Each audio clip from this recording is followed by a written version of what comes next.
Are you going to Inquisition me into submission then? No, we should talk about the end of the papacy, as I have predicted. Just as I predicted Donald Trump would win the presidency, I started predicting this in 2015. I have now predicted that the papacy will end and that the next pope will be the last pope. If there is a next pope, and I'm now changing my mind, I'm now actually saying, gee, maybe I didn't look deep enough into the... We are doing an Inquisition then. Yeah.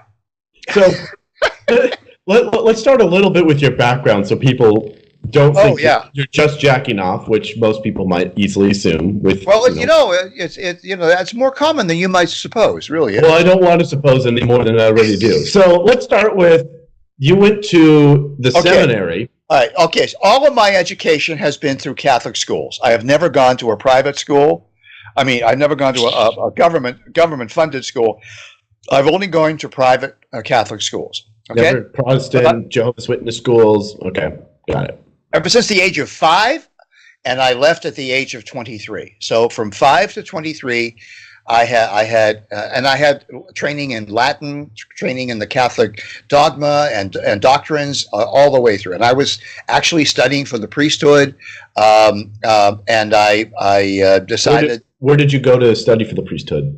First, I went to upstate New York, to Newburgh, New York for the minor seminary. Then I went to Tewksbury, Massachusetts for the novitiate. Then I went to Washington, D.C., where you are now, across from the National Shrine of the Immaculate Conception, which you have visited. I studied there for 4 years, and then I spent a year in Rome at the Gregorian Institute in Rome.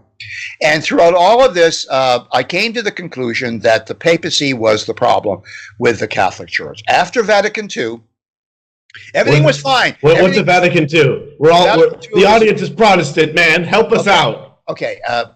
Vatican II was the ecumenical council convened by... Big giant words, stop it. Ecumenical means friendship and reaching out to brothers and sisters. Okay? Ecumenism. And I got a message here on my screen. The Eucharist, okay, right. Yeah. Well, no. Ecumenical is not the same thing as Eucharist. Not the same. Being facetious. Come on. Yeah. So Vatican II was a church council of the Catholic Church, convened in 1963 through 1965. It's like a Protestant barn raising, but they wear robes. It was convened with all the best intentions of the now saintly Pope John the 23rd, who is recognized by the Church as a saint, by the way. You can actually pray to him according to Catholic religion if you want so. But this was it was all done with great intention. However, there were unintended consequences of the aggiornamento, which is Italian for opening up to new breath of fresh air in the church. The church realized that it was declining in membership, declining in income, declining in vocations. Very, very, very important. And what was it? What year was this? Like the 70s? 1963. Okay. 63. And it began when I was in Washington, and it ended when I was in Rome. Okay. Yep. So to make a long story short, because I think that's all the information our fans and viewers need to know, the church made a radical turn to the left, the political left. Liberation theology, which was started by a priest in Argentina, the home nation of Frankie the Pope, the existing Pope, okay? And Vatican II embraced liberation theology, thinking that this is the way to get more peasants into the church. The hell with rich people. We want more peasants. We want more bodies in the pews. We want more priests ordained, more bishops consecrated, more cardinals, etc., etc. And we might even get an Argentinian pope. Oh, and what happened? Oh, we got an Argentinian pope. No kidding. Woohoo! Wow. There you go. The unintended consequence was that in opening the church up to these new fresh air, open windows, fresh air, a lot of devils were blown in with the air. Bit of a foul stench made its way inside. Yes. For instance, Latin was no longer the official language of all of the sacraments. Now everybody could say all the sacraments in whatever lingo they chose to, or whatever lingo was in their country. Okay, this may seem like a good thing. They sound like they're becoming Protestant, basically. Right. But we already have Protestants. We don't need Catholics trying to be Protestant. There are already very good Protestants. You're one of them. Okay, you guys are good at being Protestant. All right, you love guitar music and the church, and you play drums, and you play all the Indian songs. But that's not Catholic. People don't belong to the Catholic Church for all that sort of thing. Now that's just why can't I join the Eastern Orthodox Church or the Coptic Church? What about that? If I want to do the Catholic thing, they sound like they're better at doing the Catholic thing. Yeah, but they don't know. But they got rid of the Pope. They don't believe in the Pope.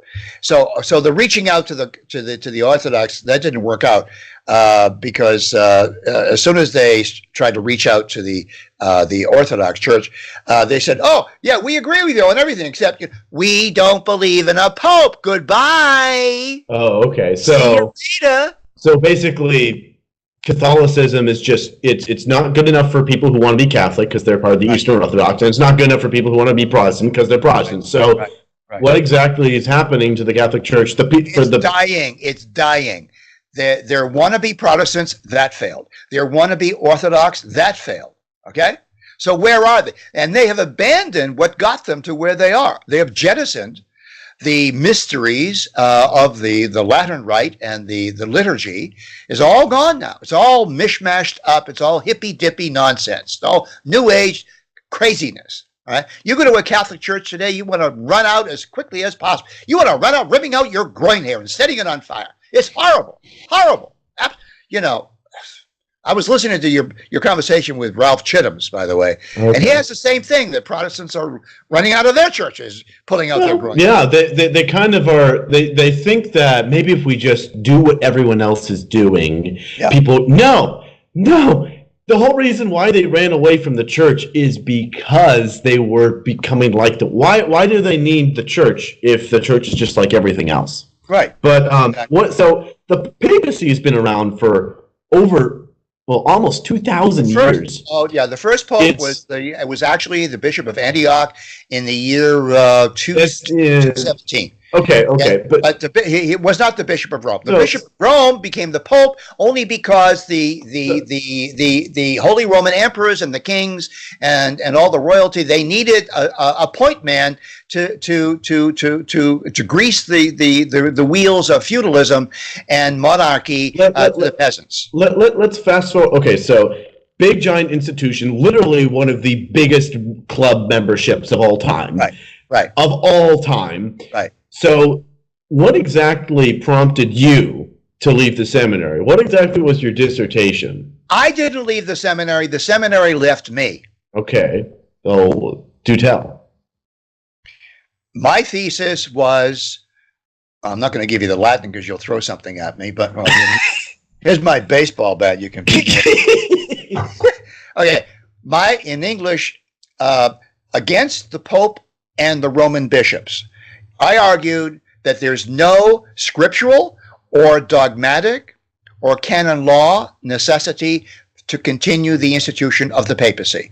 And along with the papacy, the whole College of Cardinals should be dissolved, the Vatican should be put up for sale, and the proceeds should be distributed to the poor all around the globe equally. Socialist. So, but getting into it's not socialist. It's going out of business sale. So, but my very question, capitalist. So that I mean, it sounds very idealistic. It sounds like sort of like a Protestant pipe dream. In reality, you say that within your lifetime, you will either see the last pope or the end of the papacy overall. I'm getting to the latter view. I started with the former view that I'd see the end of the papacy, but now I'm saying that we probably won't even have another pope because there are schisms in the church. A schism is a split. It's a fancy word for a split. The third world churches, headed by Cardinal Sarah, the Roman Catholic West Uganda. Yeah. Black. He's very black. We're going to get a black pope, black right? And coal. And I wrote a blog on it about the last pope is the next pope, and his picture is right there on the front. So I mean, the liberal order is going to celebrate. We have a black pope now because black is now like special, right? It's really remarkable that the pedophile priest thing really was what sunk the church. It just kicked the bottom out of the boat. Considering there were several wars, literal world wars within the Catholic Church, that it's still held together, but pedophiles are ripping it apart. Yeah. Nothing will destroy a church faster than hypocrisy on a grand scale. And that's what we got. So anyway, we'll be back on this topic because there are developing pieces of information. But thank you for asking the question, and write to us and tell us what you think about the papacy. Make your comments. Don't forget to subscribe to our Patreon. We greatly appreciate your support. Send us money. Yeah. Domo in Japan. Take care, guys. Thanks for watching. Bye, Alex.